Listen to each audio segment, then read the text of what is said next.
common sense. Para sasali din kayong salita. So you can also learn how to speak well. Not just speak. Everybody can speak, but everybody can speak well. Tatanda kayo sa kayo na gusto ko mag-aaral ng salita ng maayos.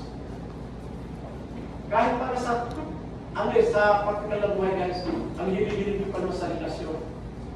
Eh, sa relasyon, you have to communicate with one another. And the skills that you're going to employ in communication is speaking and listening. Eto, this is a relationship between the teacher and the students. We communicate. Every time we see each other, we communicate. That's why on the first day, I emphasize on listening. Because I am aware that everybody is capable of listening. Everybody wants to speak, nobody would like to listen. Tapos ang hihilig sa relasyon. Ang gusto nyo, kayo yung unawa. Hindi kayo marunong unawa. And you're speaking in a relationship. Truthful. No wonder then your relationship fail.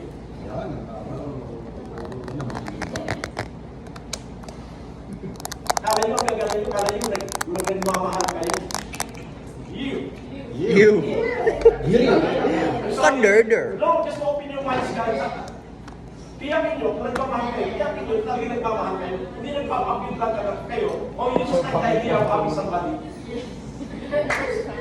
Salamat sa isang follower ko, bibigyan ko siya ng iPhone 13. Sayang ang oras kasi. Ilang gig?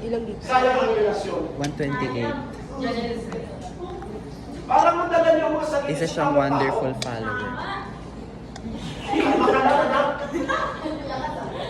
Kasi nagtatagal kayo sa relasyon, nag-2 taon, nag-8 taon, hindi pa na kayo Bakit madumi pa?